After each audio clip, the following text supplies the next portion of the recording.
Hello बच्चों, let's read this question. The question says an alpha particle of kinetic energy 5.5 mega electron volt is approaching directly towards gold nucleus z is equal to 79. Estimate closest approach. तो इस question को solve करने से पहले यहाँ पे कुछ की कंसेप्ट को डिस्कस कर लेते हैं. की कंसेप्ट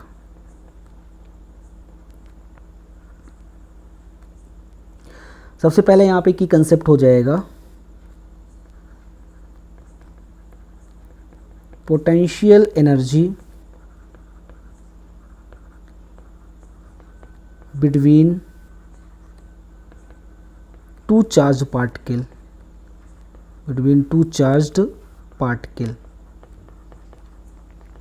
तो यहाँ पे हम कंसीडर करते हैं हमारे पास एक पहला ये चार्ज हो गया Q1 और दूसरा ये चार्ज हो गया Q2 और ये दोनों कितना डिस्टेंस पे रखे हुए हैं, स्मॉल d डिस्टेंस पे.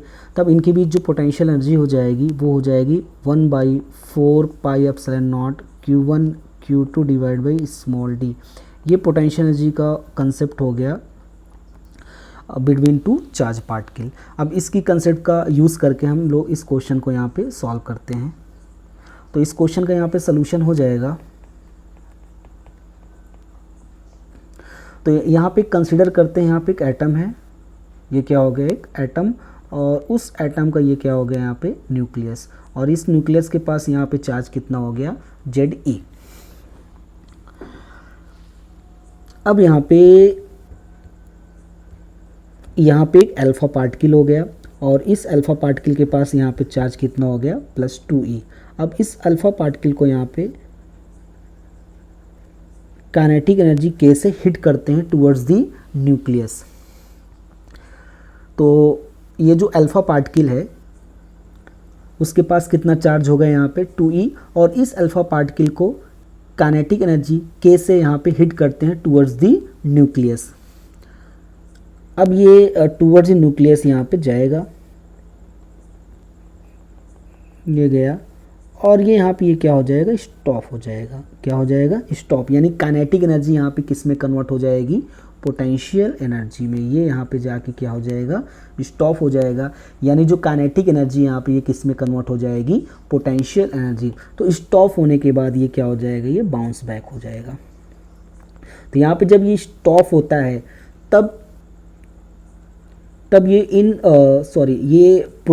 अल्फा पार्टिकल और न्यूक्लियस के बीच जो डिस्टेंस होती है इस डिस्टेंस को यहाँ पे क्या नाम देते हैं डिस्टेंस ऑफ क्लोजेस्ट अप्रोच. क्या नाम देंगे यहाँ पे डिस्टेंस ऑफ क्लोजेस्ट अप्रोच. अब यहाँ पे हमें इस क्वेश्चन में यहाँ पे डिस्टेंस ऑफ क्लोजेस्ट अप्रोच क्या करना है कैलकुलेट करना है. तो अब यहाँ पे एनर्जी कंजर्वेशन का कंसेप्ट यूज़ करते हैं. Using energy conservation.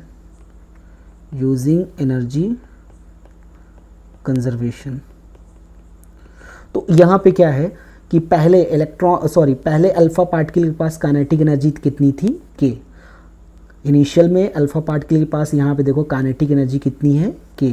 जब ये न्यूक्लियस के पास पहुँचा ये स्टॉप हो गया, तो इसकी सारी काइनेटिक एनर्जी यहाँ पे किस में कन्वर्ट हो गई पोटेंशियल एनर्जी में, क्योंकि यहाँ पे देखो दो चार्ज पार्टिकल हैं, एक +2e और यहाँ पे एक न्यूक्लियस के पास जो चार्ज है Ze. तो इन दोनों के बीच जो यहाँ से पोटेंशियल एनर्जी होगी, यानी अल्फा पार्टिकल की जो काइनेटिक एनर्जी हो किस में कन्वर्ट हो गई पोटेंशियल एनर्जी में.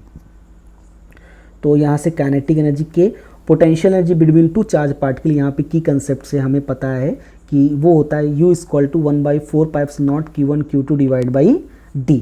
तो अब इसकी कंसेप्ट का यूज़ करके हम लोग पोटेंशियल एनर्जी निकालते हैं अल्फा पार्टिकल और न्यूक्लियस के बीच. तो ये हो जाएगा 1/4 पाई एप्सिलॉन नॉट Q1, यहाँ पे अल्फा पार्टिकल के पास चार्ज कितना है 2e, और Q2 यहाँ पे न्यूक्लियस के पास चार्ज कितना है Ze. और अल्फा पार्टिकल और न्यूक्लियस के बीच की यहाँ पे डिस्टेंस कितनी है स्मॉल d, और इस स्मॉल d को हम लोग यहाँ पे क्या बोलते हैं डिस्टेंस ऑफ क्लोजेस्ट अप्रोच. तो डिस्टेंस ऑफ क्लोजेस्ट अप्रोच यहाँ से जो आ जाएगा वो आ जाएगा 2Ze का whole square divide by 4 pi epsilon not into K.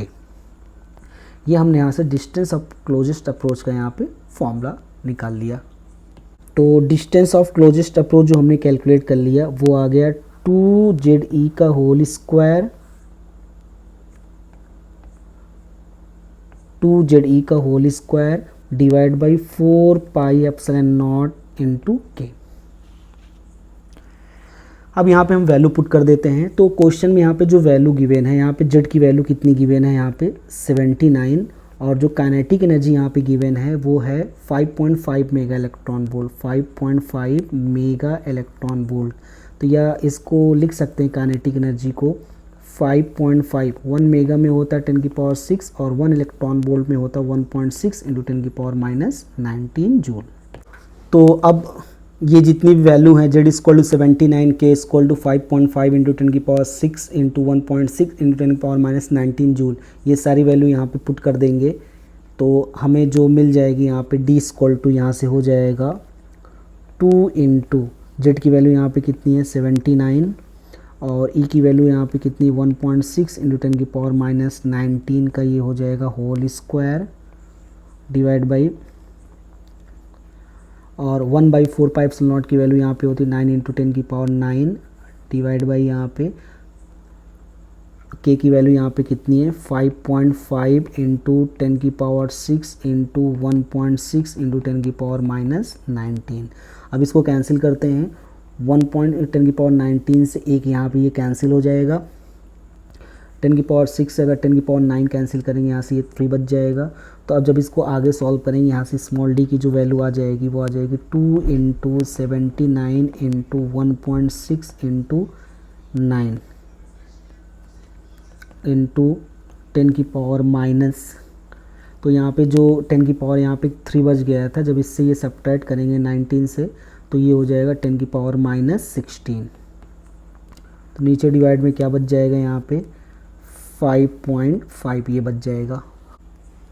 ये इसको अगर आगे सॉल्व करेंगे डी की वैल्यू आ जाएगी यहाँ पे 2 इंटू 79 इंटू 1.6 इंटू 9 को अगर मल्टीप्लाई करेंगे आ जाएगा 2275.2 इंटू 10⁻⁻16 डिवाइड बाई यहाँ पे कितना आ जाएगा 5.5।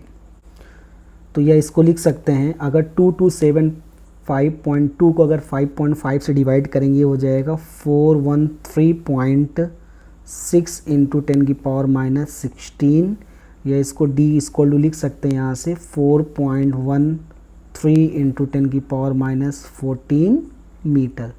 तो यहाँ पे जो डिस्टेंस ऑफ क्लोजेस्ट अप्रोच आ गई small D equal to 4.13 into 10⁻⁻14 metre. So final answer is distance of closest approach small d is equal to 4.13 into 10⁻⁻14 meter. Hope you understood it well. Best of luck.